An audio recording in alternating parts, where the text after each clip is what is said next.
किसी की चाबी गिर गया, ये भी आपकी ताला के चाबी रहता है सर, मतलब कोई भी आगे कैमरा में पूरा चेक कर लेंगे। चलो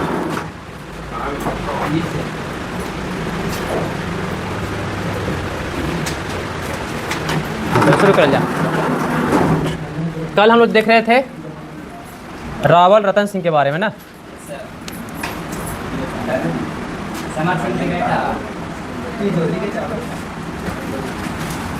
रावल रतन सिंह के बारे में कल हम लोग देख रहे थे।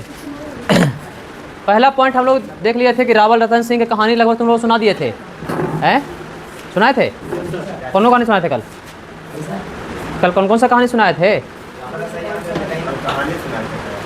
नहीं सुनाए थे? सुनाए थे ना? कौन कौन सा कहानी? पहला कहानी सुनाए थे कि रावल रतन सिंह के पिता का नाम क्या था? क्या नाम था? समर सिंह, है ना? इनके गुरु का नाम क्या था? गुरु का नाम था राघव चेतन। पत्नी का नाम क्या था? पद्मा। कहाँ से थी? सिंघल द्वीप की राजकुमारी होगी रे।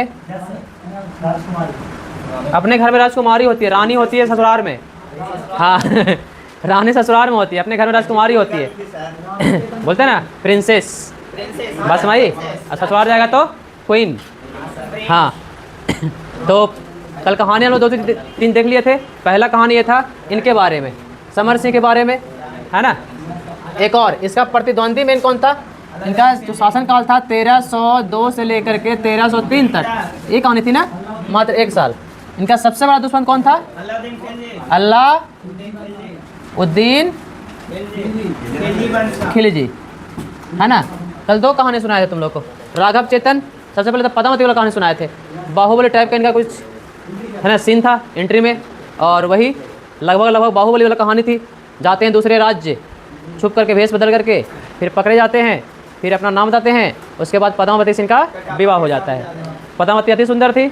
अति सुंदर होने के बाद फिर वही कहानी राघव चेतन की नज़र उस पर पड़ती है ना। आए कौन? हाँ अकेले ही जाते, मतलब और सब जाते हैं साथ में। सेना उना सब, सेना नहीं जाती है, मतलब उनके कुछ, हाँ कटप्पा जाता है तो ऐसा ही कोई दोस्त होगा उनका जो साथ में गया होगा। हाँ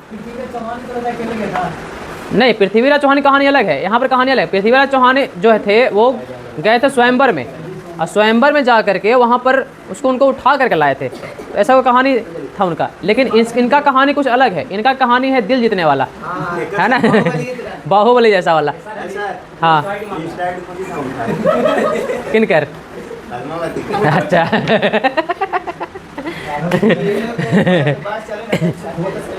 अब देखो अलाउद्दीन खिलजी का जो है मेवाड़ पर आक्रमण करने का क्या क्या कारण थे?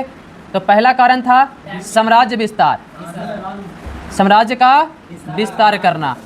दूसरा कारण था, है ना, प्रतिष्ठा का सवाल, प्रतिष्ठा का सवाल है। तीसरा कारण क्या था? हाँ तो वही तो हो गया प्रतिष्ठा का सवाल भाई। तीसरा कारण क्या था? मेवाड़ के प्रभाव को कम करना, बताए थे हैं? मेवाड़ के प्रभाव को कम करना। चौथा कारण क्या था भाई? चौथा कारण में क्या आते हैं? तो चौथे कारण में आते हैं फिर वही पद्मावती वाला, पद्मिनी वाला कहानी, है ना। हाँ ना, भी यही है कहानी समझ में आया? हाँ, साम्राज्य विस्तार की कहानी समझ में आती है कि हर एक राजा चाहता है कि हमारा साम्राज्य का विस्तार हो, है ना। दूसरा में है प्रतिष्ठा का सवाल, ये वाला बता चुके थे तुम लोग को। एक बार यूँ हुआ था कि अलाउद्दीन खिलजी को गुजरात तरफ जाना था। कहाँ जाना था? गुजरात। और बीच में रतन सिंह के पिता समर सिंह उसमें राजा हुआ करते थे मेवाड़ का, और उन्होंने टैक्स की मांग की कि जाना है तो टैक्स देना पड़ेगा। अलाउद्दीन खिलजी ठहरा। जैसे आता है ना कोई किसी को भेजे तो बोले हमारा नाम नहीं लिया तुमने, तो बोला कि लिए थे, 2 थप्पड़ ज़्यादा मारा है नाम लेने के बाद बात समझे? तो अलाउद्दीन खिलजी वैसे ही बोला अपने सैनिकों को, हमारा नाम नहीं लिया? बोले लिए थे साहब, 10 रुपया और बढ़ा दिया नाम लेने के बाद। उन्होंने बोला नहीं कि सिकंदर सानी, है ना, द्वितीय सिकंदर के हम सैनिक हैं, बोले कि ज़्यादा बोलते थे और मारवो करता, इससे बढ़िया कि टैक्स दे करके आगे बढ़ जाता है। क्योंकि दूसरे के घर में गए हुए हैं आप, कितना भी बलवान हो, कितना भी ताकतवर हो, गए हुए हैं दूसरे गांव में, बात समझ में आई। AK-47 है तो फिर भी कुटा के आइएगा आप।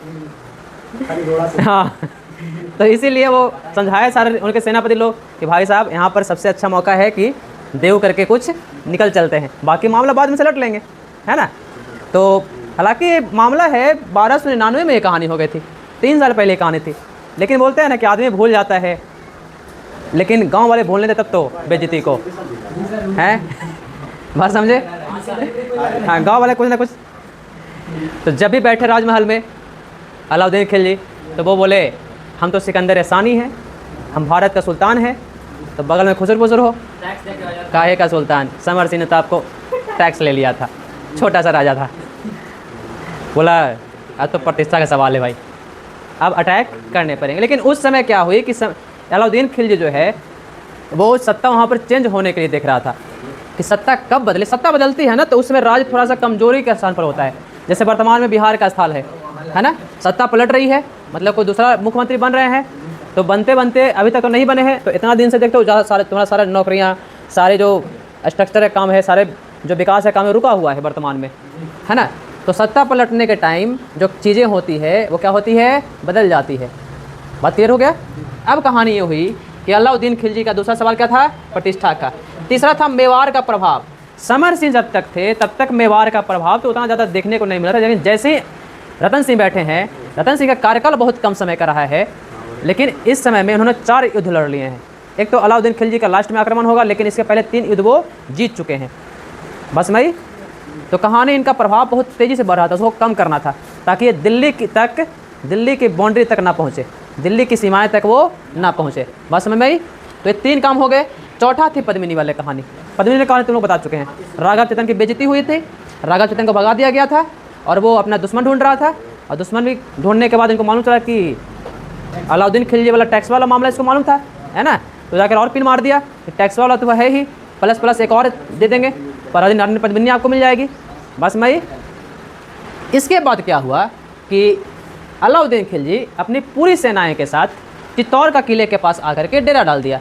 लेकिन आप लोगों को पहले बता चुके हैं चित्तौड़ का किला सबसे ऊंचाई पर था और उसको फतह करना बहुत मुश्किल थी।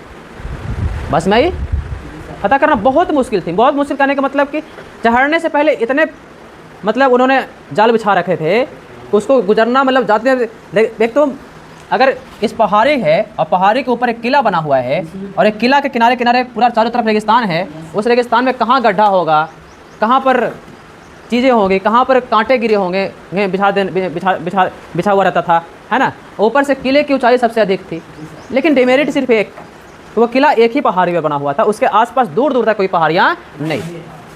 समझ रही है डिमेरिट क्या है। जो किला है मतलब बोल सकते हो कि घर एक ही यहाँ पर है, चारों तरफ कोई घर नहीं है, तो घेरने के बाद वो घर दिक्कतें में आ जाएगी। लेकिन बहुत दिनों तक फतह नहीं करना। अब देखो राशन कम होगा, सिर्फ किले वालों के लिए नहीं कम होगा, राशन कम दोनों का कम होगा। जो वहाँ पर गया हुआ है उसको सबसे बड़ी दुविधाएं हैं, उसका राशन कहाँ से आएगा भाई। किले वाले घर वाले तो मान लो ठीक है, वो तो कहीं ना कहीं से स्टोर करके रखा होगा, जुटा लेगा, लेकिन जो बाहर में है उसको तो कहीं ना कहीं से खाने चाहिए, उसके सैनिकों को तो खाना चाहिए पर डे। बस मारिए तो राशन दोनों का भी कम हो रहा था। ऐसा नहीं था।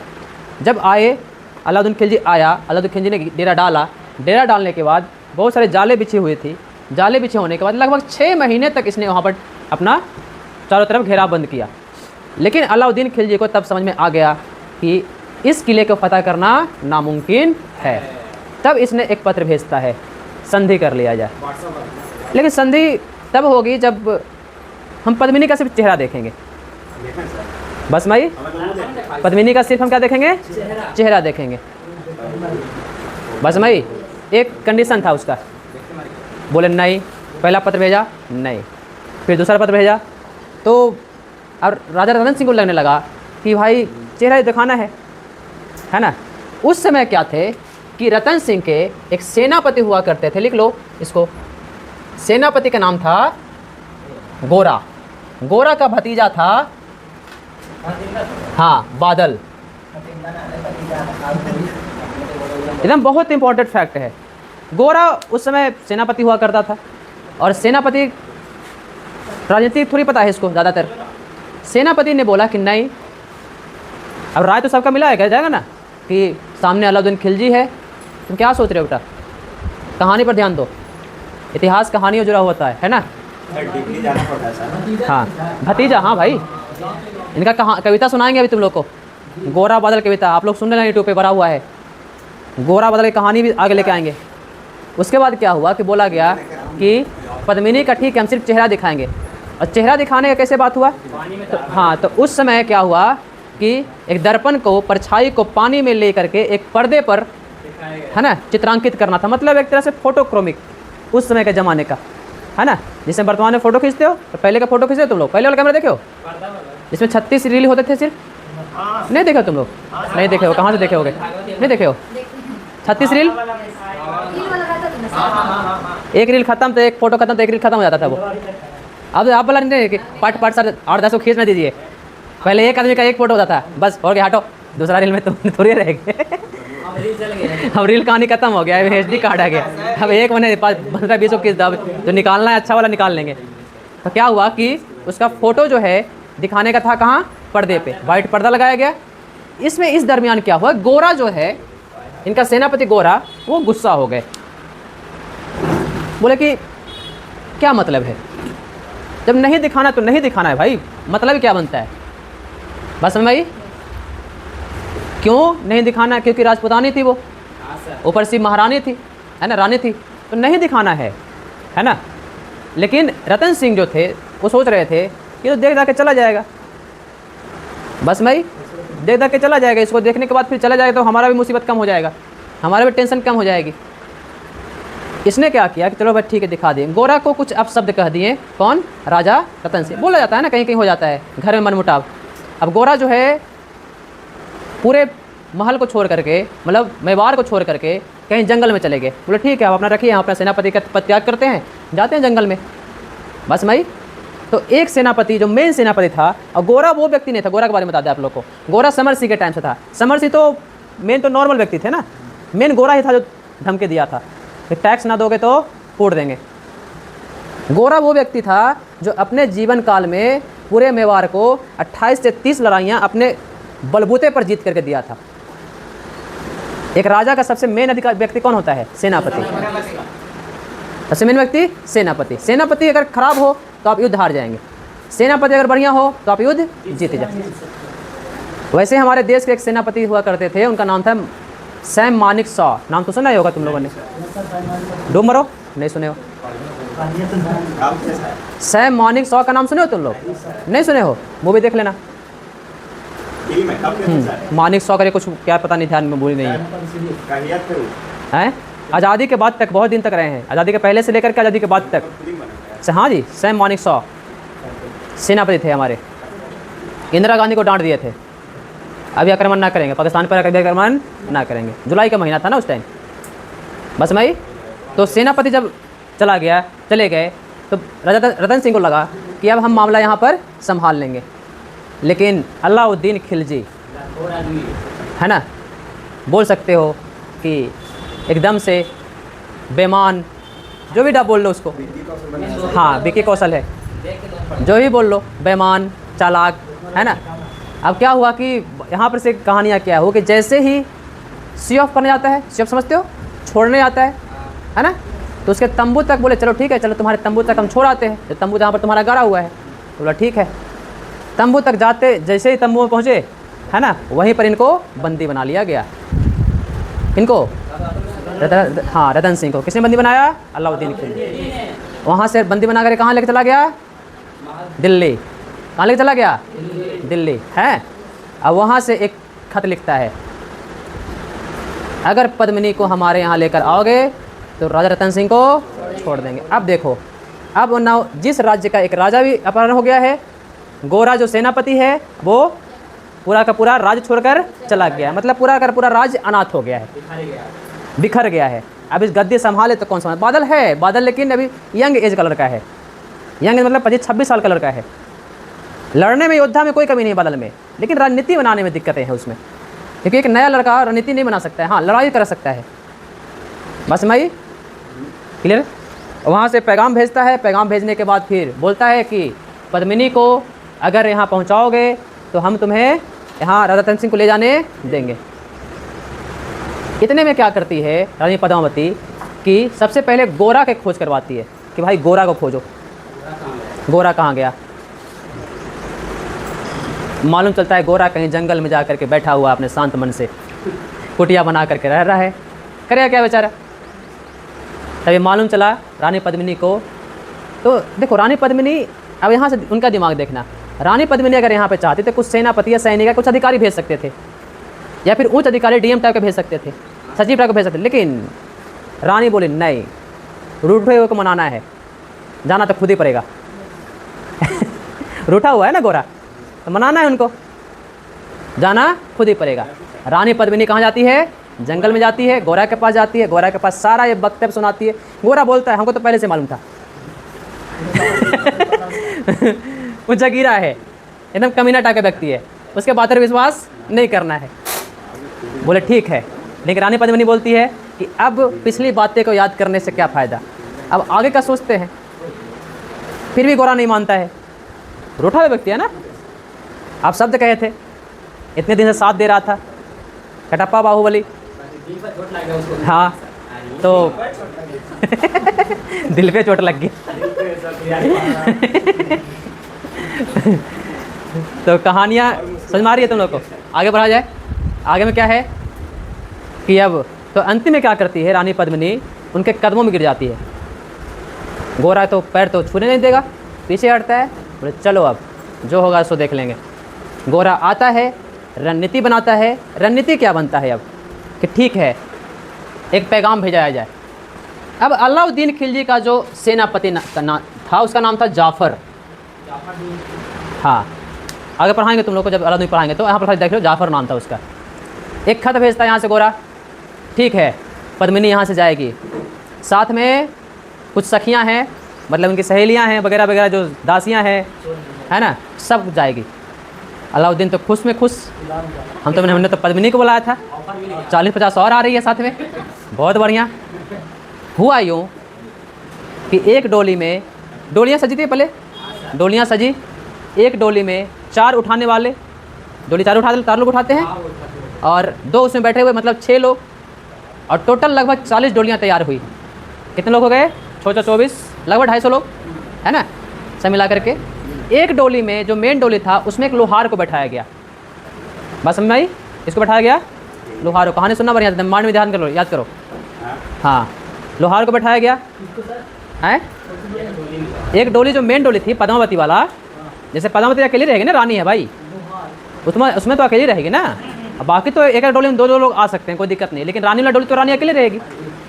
तो सारी डोलियाँ तैयार हो गई, सज गई। अंतिम समय गोरा और बादल अपने जो राज्य है उसको जी भर कर देखते हैं, है ना। पद्मावती जो है, कुमकुम का तिलक होता था उस समय, कुमकुम समझते हो? देखो कुमकुम, हाँ बहुत बढ़िया, चंदन टीका कुमकुम वगैरह वगैरह होता है। हाँ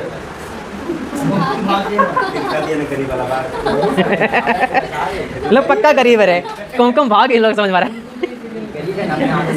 आदत से गरीब है, एकदम सही बात बोल रहे हो।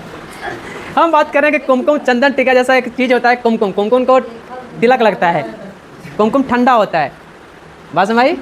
तो कुमकुम का तिलक किए। अंतिम समय में आँख में आंसू तो आएगी ही आएगी। देखो अब जहाँ जा रहे हैं ये लोग जहाँ पर जा रहे हैं वहाँ से लौटना नामुमकिन है, क्योंकि जहाँ पर जा रहे हैं वहाँ पर लाखों की सेनाएं हैं, 10-20 हज़ार तो एक्टिव हैं। इनएक्टिव में तो गांव तक जाने नहीं देगा, है ना। जिस गांव का मतलब आदेश हो जाएगा वहाँ गाँव से गुजरने नहीं देगा वहाँ पर लड़ने के बाद। तो अंतिम समय हो गया ये। जाने के बाद क्या होता है कि वहाँ पर गए, जाने के बाद बोलते हैं कि एक फरियाद है। फरियाद मतलब एक, हाँ थोड़ा सा सुन लो हमारी बात, कि पहला जो है पद्मावती जो है राजा रतन सिंह से मिलना चाहती है। बोला बहुत बढ़िया, मिला देंगे। तुरंत आदेश दिया अलाउद्दीन खिलजी ने, जस्ट ही मिलाओ। बस मैं उसी 2 डोले जो थे, एक रतन सिंह वाला और साथ में गोरा, है ना, बादल को बोले कि अपने जैसे वहाँ से आदेश करेंगे स्टार्ट हो जाना, रुकना नहीं है। जैसे यहाँ से गए रानी पद्मिनी और जो 4 डोले वाले थे वो सेना सैनिक ही थे सब। और सारे सैनिक, ऐसा हो गया था कि सारे सैनिक जाने के लिए उतावले हो गए थे, पहले हम बला जाने के लिए दिल्ली, है ना, कि हम भी जाएंगे। बोले कि नहीं रे, डोली में जगह कम पड़ गया 40 ही डोलियाँ हैं भाई, इतने में जो एडजस्ट कर सकते हैं करो। तो ठीक है, तो पीछे उठाने वाले एक बढ़ा लेते हैं। नहीं नहीं, ऐसा फिर प्रकाश में आ जाओगे, फिर दिक्कतें पैदा हो जाएगी ज़रूर कुछ दाल में काला है बोले नहीं भी देखो, राजपूतों का को जीतने के लिए मेवाड़ क्या, मतलब अलाउद्दीन खिलजी के अंत तक तो अकबर, उसके बाद फिर उसका बेटा, उसके बाद फिर औरंगजेब ने भी काफ़ी कोशिश किया, लेकिन अंत तक वो जीत नहीं पाया था। कारण यही था कि वो लोग मरने के लिए उतावले हमेशा रहते। तुम लोग मूवी देखो सरदार भगत सिंह, उसमें एक करेक्टर है राजगुरु का। नहीं, सुखदेव तो ठीक ठाक थे फिर भी हैं, लेकिन राजगुरु थोड़ा से अलग मूड में थे, है ना। हाँ, सब गरीब मरने के लिए उतावले रहते। बोले तुम लोग मरने कितने जल्दी क्यों है? बोले बस एक बार मर जाए, फिर सुकून से जीते रहेंगे मरने के बाद कौन जीता है हाँ, चलो सुनो, बस यही डायलॉग फिट बैठता है राजस्थान पे।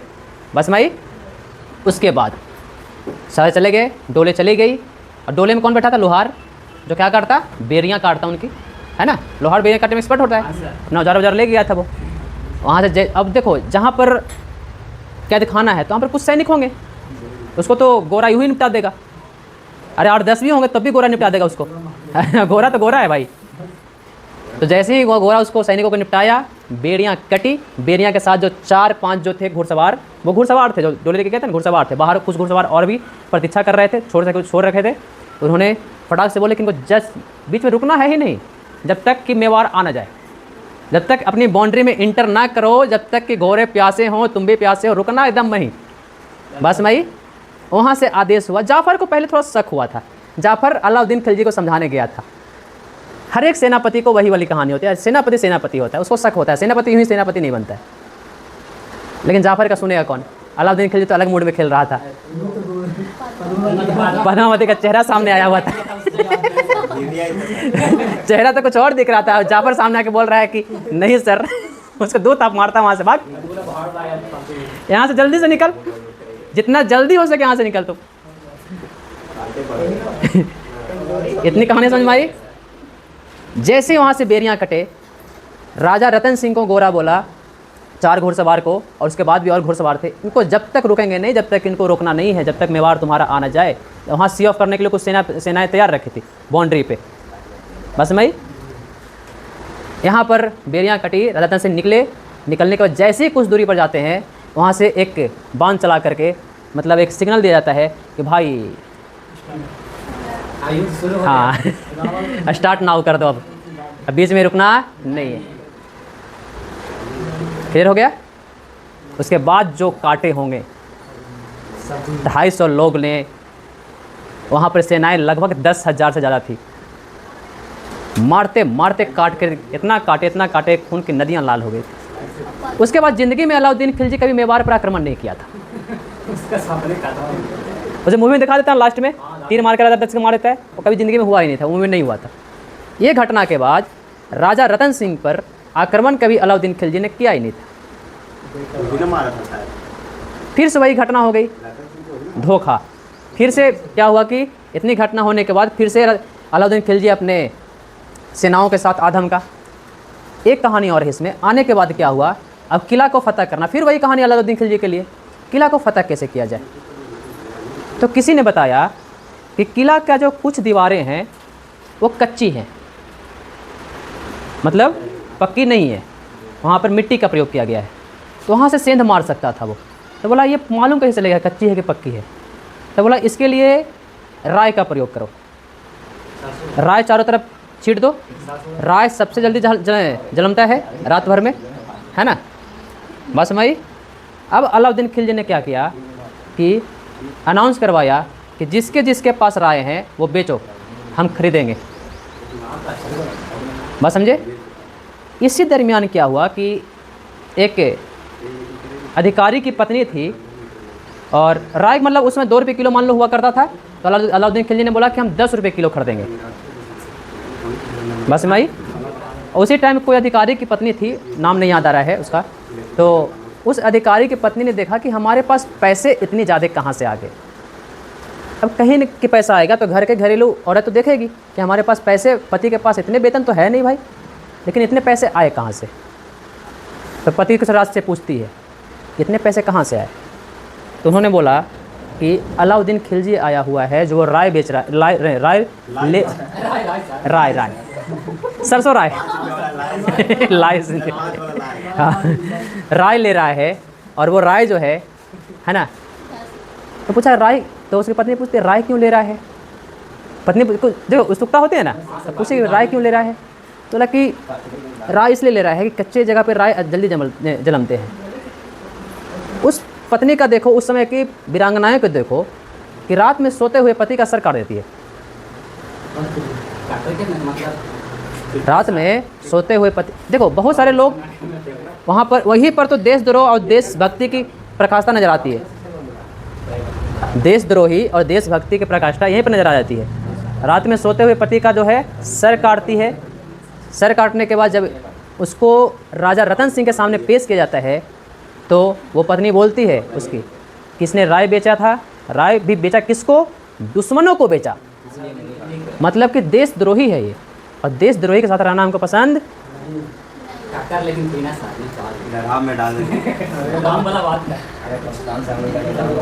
देखो देश हमेशा पहले आता है, और उस समय के वीरांगनाओं में ये काफ़ी चीज़ें मशहूर हुआ करती थी।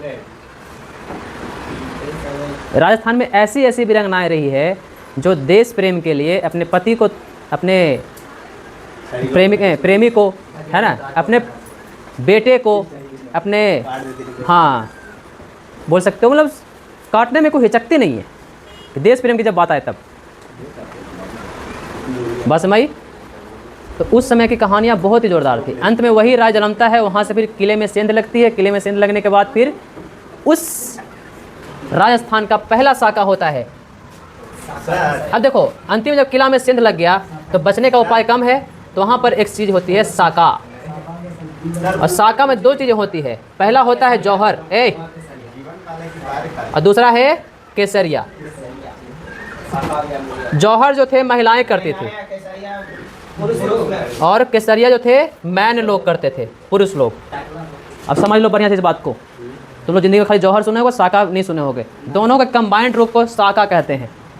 बात समझिए, कंबाइंड रूप को क्या कहते हैं, साका कहते हैं। साका तब होता था जब कोई सामने वाली सेना बहुत मजबूत हो और तुम्हारे बचने के चांसेस काफ़ी कम हो, और लड़ने के अलावा कोई चारा ना बचा हो। बस भाई, तो सबसे पहले साका में होता था जौहर। जौहर में क्या होता है कि बहुत सारी चिताएं सजती, बहुत बड़ी, उसमें सारी महिलाएं, औरतें, है ना, जो वोमेंस लोग थे वो उसमें जल करके अपने आप को ख़त्म कर लेते। किसके सामने, अपने हस्बैंड के सामने। बस भाई, हाँ, क्योंकि अभी जौहर केसरिया नहीं हुआ है, पहले जौहर होता था। तुम लोग मूवी उल्टा दिखा दिया है, पहले लड़ करके दिखा दिया मर गए, उसके बाद यहाँ दिखा दिया है जौहर, नहीं उल्टा दिखा दिया है। साका में पहले जौहर होता था, उसके बाद केसरिया होता था। अब जब किसी के सामने किसी के पत्नी, किसी की बेटी, किसी की बहू जब मरेगी, गुस्सा तो 4 गुना 5 गुना 10 गुना जितना गुना बोल सकते हो, होगा ही होगा। बस समझे। अब इसको जीने के लिए कुछ चाहिए ही नहीं, तो वो लोग केसरिया कपड़े पहनते, और उसके बाद फिर जहाँ पर 2-3 मारना था, किसी को रहम भी आ रहा होगा तो वो नहीं आएगा, आएगा या तो मरेंगे या तो फिर मारेंगे। किसी को कंबाइंड ग्रुप के क्या बोलते हैं, साका। तो चित्तौड़ का पहला साका कब हुआ था, 1303 में। कब हुआ था, 1303 में। याद हो गया, हाँ।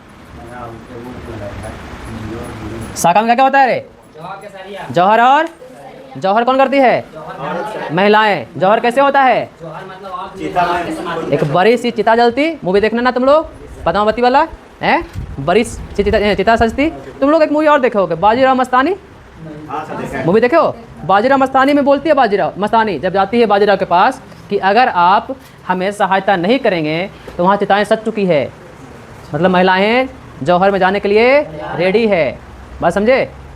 फिर एक सीन भी दिखाता है, चिताएं सज गई, दिखाता है हाँ चिताएं सज गई। तो बहुत बड़ा चिता दिखा रहा है तुम लोग को, लकड़ी से बना हुआ है। इतने में एक सेनापति सैनिक आता है बाजीराव मस्तानी में और बोलता है कि पश्चिम से हमारे यहाँ बाजीराव आ रहे हैं। सहायता करने के लिए।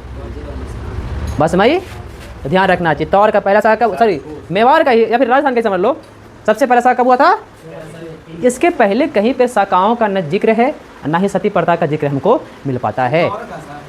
चित्तौड़ क्या पूरे भारत का समझ लो ये, इसके पहले कभी शाखा हुआ ही नहीं था, नौबत नहीं आई थी। और शाखा तब होता है, शाखा का प्रयोग ही तब करना शुरू कर दिया था जब हमारी लड़ाई पश्चिम वाले जो आक्रमणकारी मुस्लिम थे उनसे होने शुरू हो गए थे।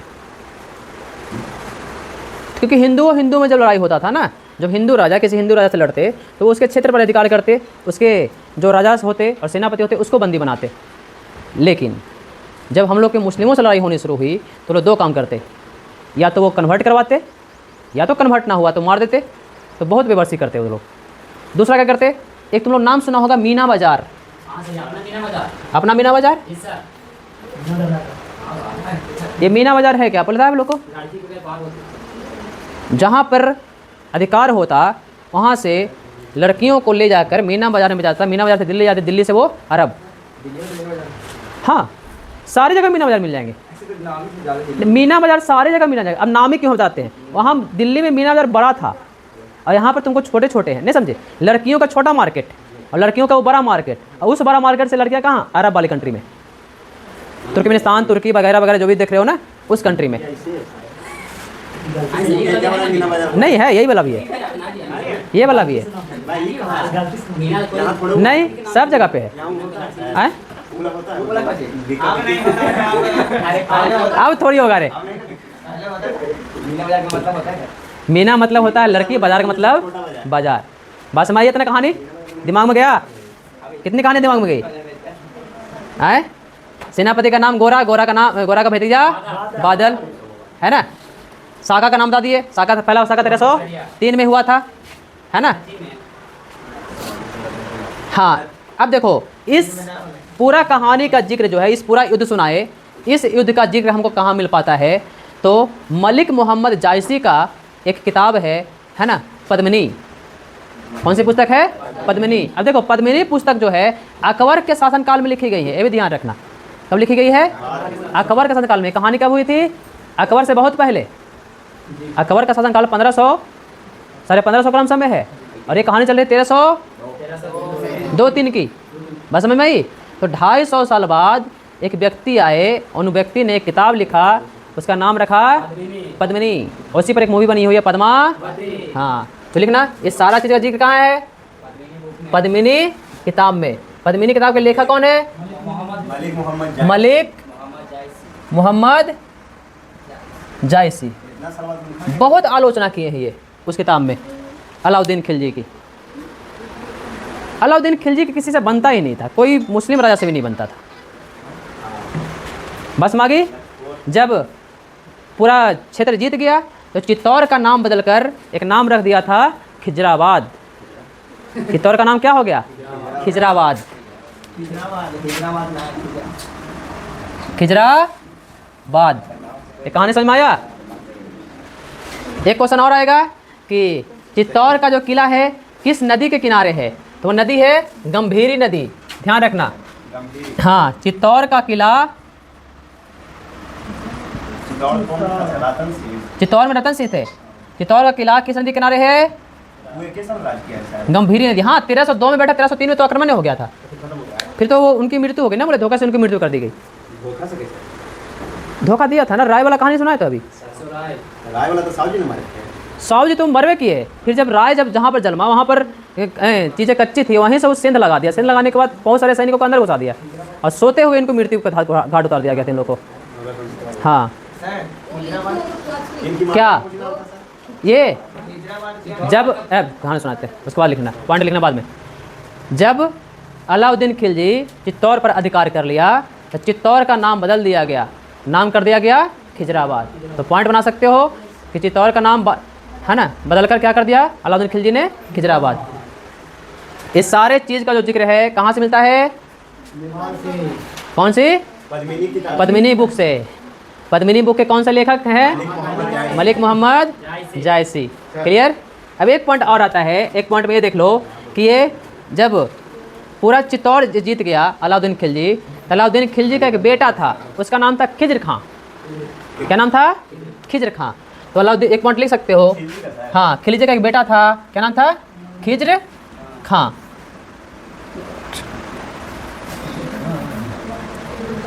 लिख सकते हो अलाउद्दीन खिलजी का बेटा कौन था? खिज्र खां। तो चित्तौड़ जीत करके अलाउद्दीन खिलजी ने चित्तौड़ किसको दे दिया था? खिज्र खां को। खिज्र खां ने चित्तौड़ का नाम लेकर क्या कर दिया था? खिजराबाद। बस मैं ही खिजराबाद में एक नदी है, उसका नाम है गंभीरी नदी। गंभीरी नदी पर एक झील बनी हुई है, उस झील का नाम है पिछोला झील। क्या नाम है? हाँ, पिछोला झील। बस समझ में आई? पिछोला झील के पास एक लेख लिखा हुआ है ना, अभिलेख मिला है, और वो लेख पर पूरी तरह से वही युद्ध का पूरा जिक्र मिलता है। मतलब अलाउद्दीन खिलजी की पूरी जो कहानी है, लगभग कैसे कैसे युद्ध हुआ था, कैसे कैसे जीता था, वो खिज्र खां ने वो लेख को लिखवाया था। क्यों लिखवाया था? कि अगर कोई यहाँ पर आंख उठाने की जरूरत करता है तो हमारे बाबूजी के बारे में पढ़ लेना एक बार पिछला झील के पास जाकर, क्या आदमी होंगे। बस माई कहानी क्लियर हुआ? पद्मिनी वाला कहानी क्लियर हो गया? याद होना चाहिए माइंड में दम, मारने भूलना नहीं। पॉइंट कम लिखो, कहानियाँ ज़्यादा याद करो। माता का कुछ नाम है? माता का नाम ज़्यादातर नहीं मिल पाता है। क्लियर हो गया कहानी यहाँ तक? है? मेंजर कौन था? यही वाला व्यक्ति, राघव चेतन। अंत में राघव चेतन को भी अलाउद्दीन खिलजी ने मौत के घाट उतार दिया था। उसके बाद अलाउद्दीन खिलजी की मृत्यु बहुत दर्दनाक हुई है। हार्ट अटैक आ गया होगा? नहीं, कोहरे फूट के मरा है वो। नज़र खराब था सर। तो कोहरे फूट के ही तो मरेगा सर। क्लियर? आँख ना फूटा सर। इतना कहानी क्लियर हुआ? अलाउद्दीन खिलजी राजा रतन से क्लियर हो गए? कल तुम लोग को कविता सुना देंगे, गोरा और बादल वाला। क्या सुना दे? हैं? सुना दे? अभी एकदम लगले लगले तो मजा आ जाएगा। लगले लगले सुना दे, मज़ा आ जाएगा। हाँ चलो सुना ही देते हैं। हाँ नहीं सर, अभी सुनाइए सर।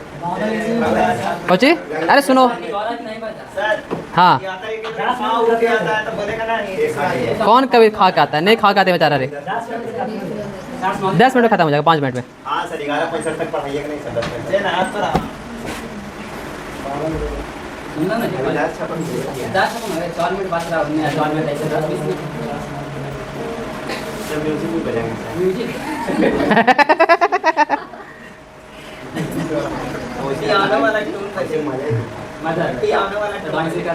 मिनट डांस भी करोगे? आज फुल मूड में ऐसे डांस करेंगे।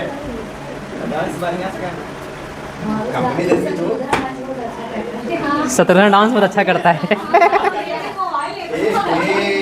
हमको भी दिखाइएगा तो। शत्रुघ्न रील भी अच्छा बनाते हैं, आप लोगों को पता नहीं है।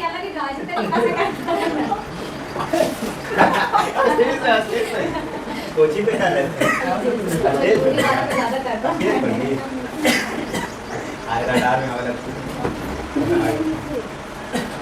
रवि को तो सिखाया है। हैं? हाँ रवि, मास्टरमाइंड रवि ही होगा।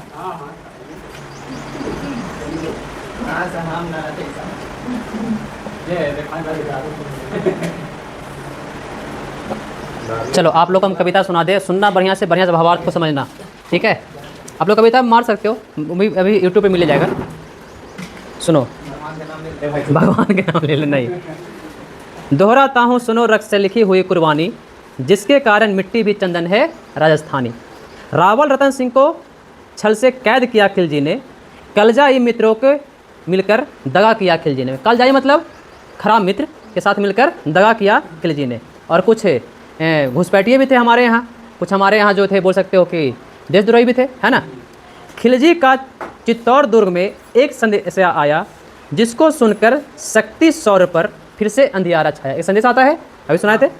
10 दिन के भीतर न पद्मिनी का डोला यदि आया, यदि रूप की रानी को तुमने दिल्ली न पहुंचाया, तो फिर राजा रतन सिंह का शीश कटा पाओगे, शाही शर्त न मानी तो फिर पीछे पछताओगे। कहानी वही वाली होता है ना, कि अगर पद्मिनी को नहीं भेजे तो हम राजा रतन सिंह का शीश काट कर भेज देंगे, फिर पीछे पछताते रहना।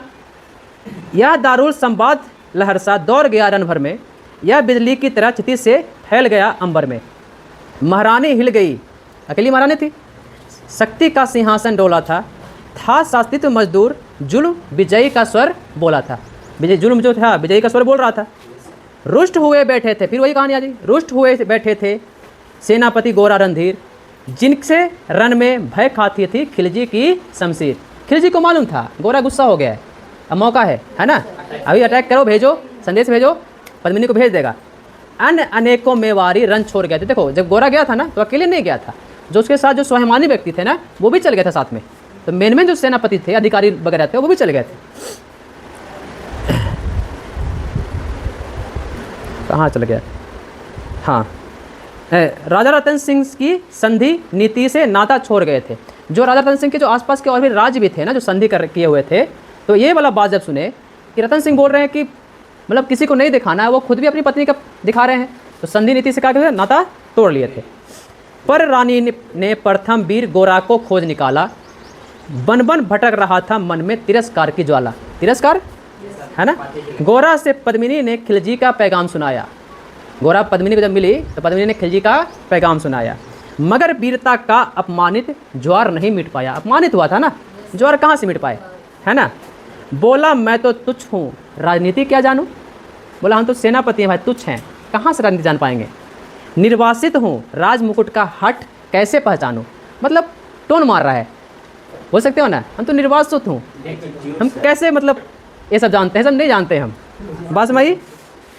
पद्मिनी बोलती है, बोली पद्मिनी समय नहीं है वीर क्रोध करने का, अगर धान से धरा से आन मिट गई तो घाव नहीं भरने का। अगर हम एक बार चले गए तो फिर इतिहास आपको कैसे याद किया करेगा कि गोरा था, बादल भी था, सेनापति भी थे, फिर भी पद्मिनी को जाना पड़ा। दिल्ली गई पद्मिनी तो पीछे पछताओगे, जीते जी राजपूती कुल का दाग लगा जाओगे।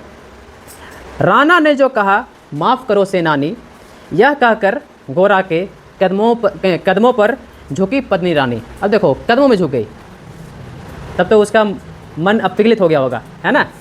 यह क्या करती हो, गोरा पीछे हट बोला, और राजपूती गर्मा का फिर से धधक उठा था सोला। अब पद्मिनी रानी उसके पैरों में गिर गई। मतलब मुसीबत बहुत बड़ी है, बहुत से भी बहुत बड़ी है। महारानी हो तुम, सिसोदिया कुल की जगदम्बा हो। बोले ना, सिसोदिया एक नाम है, कुल की जगदम्बा हो, प्राण प्रतिष्ठा एक लिंग की ज्योति अग्निगंधा हो।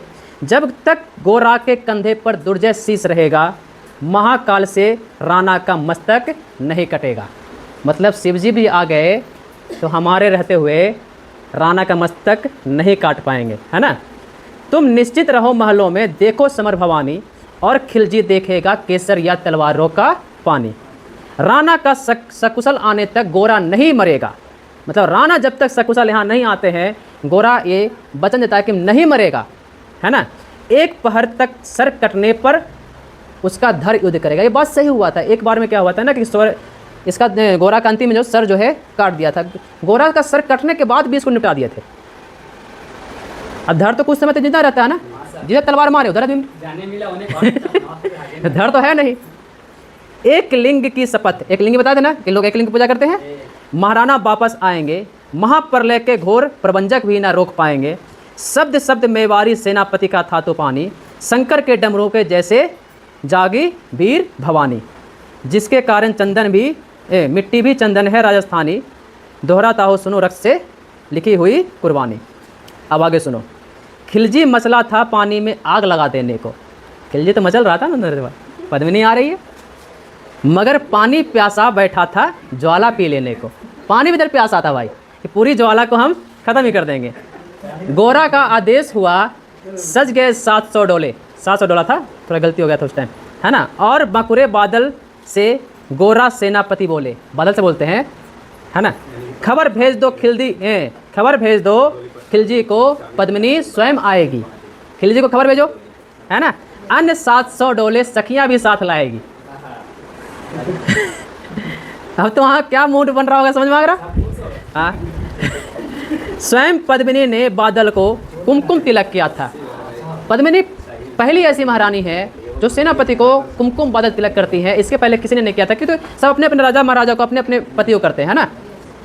दिल पर पत्थर रखकर भींगी आंखों से विदा किया था, क्योंकि उस समय बादल का जो उम्र था ना वो 22-23 या 25 रहा, बहुत कम एज का लड़का था वो, और उसको भेजना एक मजबूरी थी। अब बादल रुकने वाला कहाँ था, और 700 सैनिक जो यम से भी भीड़ सकते थे। हर सैनिक सेनापति था, लाखों से लड़ सकते थे। एक एक कर बैठ गए, सज गई डोलियां पल में, मर मिटने की होड़ लग गई मेवाड़ी दल में। मतलब कोई हम जाएंगे बोले 700 है भाई, बैठेगा एक ही, दो, ज़्यादा नहीं बैठना है, बाकी तो फिर एक ही था। हर डोली में एक वीर था, 4 उठाने वाले, पाँचों ही शंकर की गण की समर की तरह मटवाले। बजा कूच का शंख, सैनिकों ने जय जयकार लगाई, हर हर महादेव की ध्वनि दसों दिशा लहराई। गोरा बादल के अंत सा जागी ज्योत की रेखा, और मातृभूमि चित्तौर दुर्ग को फिर से जी भर कर देखा। मतलब फिर से जी भर कर देखा कि इस बात तो आना है ही नहीं यहाँ पे।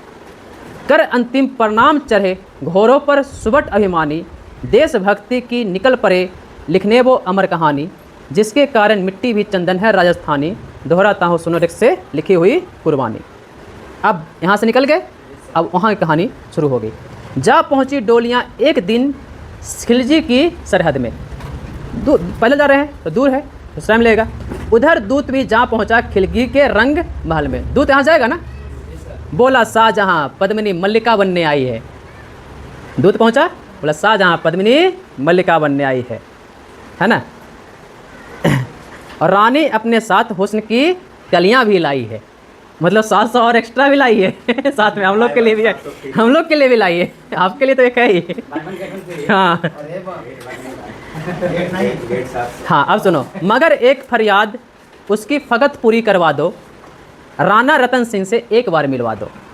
बोला रानी पद्मिनी आपसे मिलने से पहले किनसे मिलना चाहती है? रतन सिंह से। खिलजी उछल पड़ा या फौरन हुक्म दिया था, बड़े शौक से मिलने का शाही फरमान दिया था। शाही फरमान होता है, एक लिखा जाता है ना, लेटर टाइप का, तो शाही फरमान के बाद काम होता है। वह शाही फरमान दूत ने गोरा तक पहुंचाया। गोरा झूम उठे, छन से बादल को पास बुलाया, बोला बेटा वक्त आ गया है कट मरने का, मातृभूमि मेवाड़ धरा का दूध सफल करने का।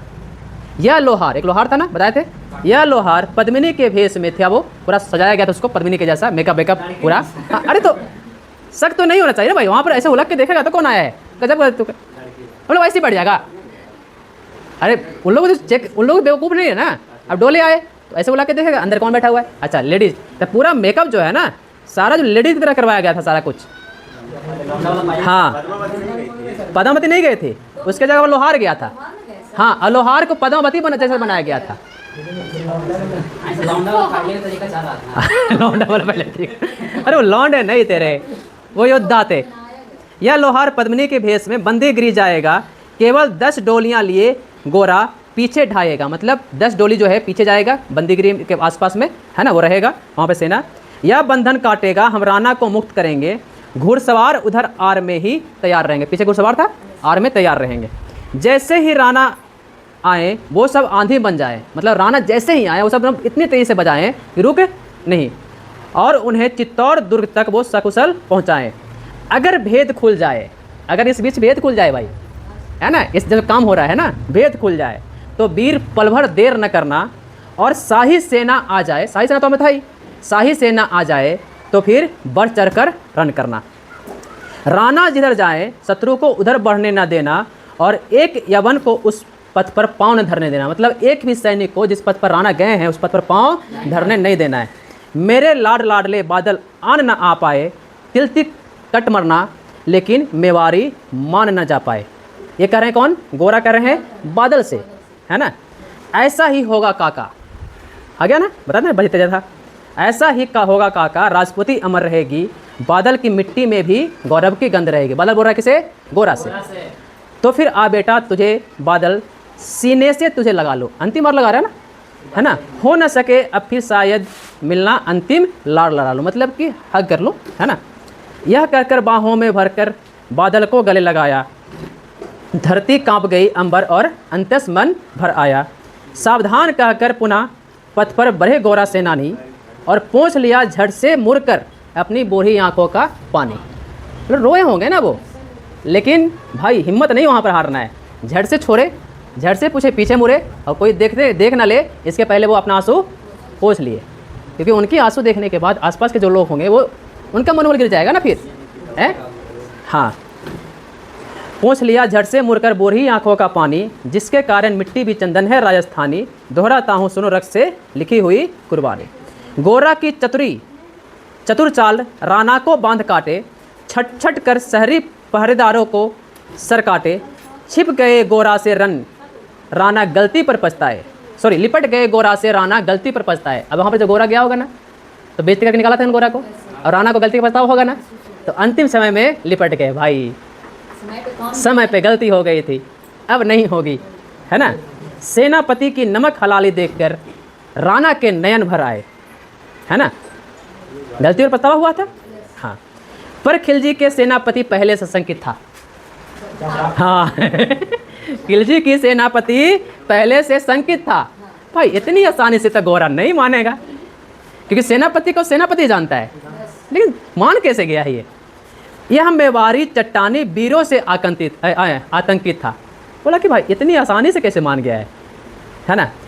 जब उसने समझ लिया कि पद्मिनी नहीं आई है, अब उसको मालूम चल गया है लगभग मतलब 80% कन्फर्म हो गया है कि पद्मिनी नहीं है। जो खेल चल रहा है ये सारे मर्द लोग आ चुके हैं हमारे यहाँ मेवारी सेना खिलजी की मौत साथ लाई है। अगर यहाँ पे अलाउद्दीन खिलजी जाता है तो वो भी मारा जाएगा। बात समझ में आ गई? पहले से अब यहाँ पे भेद खुल गया, बताते ना भेद खुल जाए तो। पहले से तैयार सैन्य दल को उसने ललकारा, निकल पड़ा टिड्डी दल, राणा का बजने लगा नगारा। राणा निकल गया वहाँ से तो नगारा बजा करके वहाँ से साइन दिया। दृष्टि फिरी गोरा की मानी, राणा को समझाया, रन के मत वाले रोका, जरबन चित्तौड़ पठाया। यहाँ पर देखो हो क्या रहा था। अब राणा बोलेंगे हम भी रुकेंगे तुम लोग के साथ, लेकिन यहाँ रोकना तो था नहीं, है ना। राणा को निकालना था वहाँ से, क्योंकि जब तक राज्य में किसी भी व्यक्ति को, राजा जब राज से हट जाता है तो राजा बोल सकते हो ना, हाँ, अनाथ हो जाता है। तो आपको जाना ही है वहाँ पे, आपको निकालने के लिए है। जो जितना एक संघर्ष कर रहे हैं आपको निकालने के लिए है। आप ही अगर मरा जाएगा हमारे साथ तो फिर कहानी क्या रह गई? फिर अलाउद्दीन खिलजी वही काम करे जो पहले किया था। नहीं, आपको निकलना पड़ेगा, तो ज़बरदस्ती पठाया, है ना। राणा चले तभी शाही सेना लहरा कर आई, खिलजी की लाखों नंगी तलवारें परी दिखाई।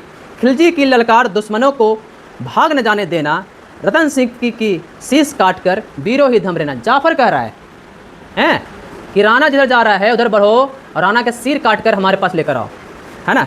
अब बादल बोलेगा, टूट पड़ो मेवारी शेरो, बादल सिंह ललकारा, हर हर महादेव का गर्जा नव भेदी जयकारा।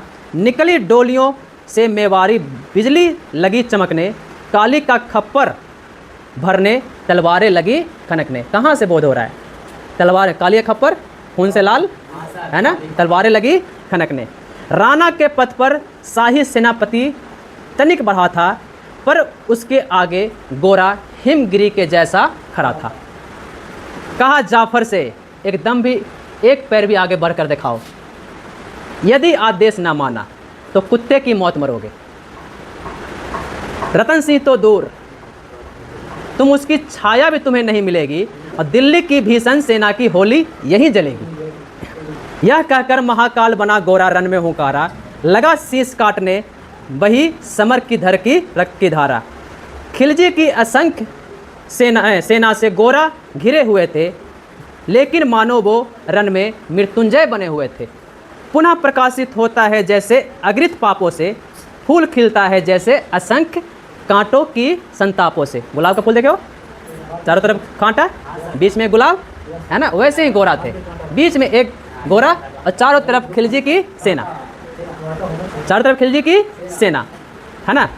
वो मेवारी शेर अकेला लाखों से लड़ता था, बढ़ा जिस तरफ वीर उधर ही विजय मंत्र पढ़ता था। इस भीषण रण से दहली थी दिल्ली की दीवारें, गोरा से टकराकर टूटी खिलजी की तलवारें।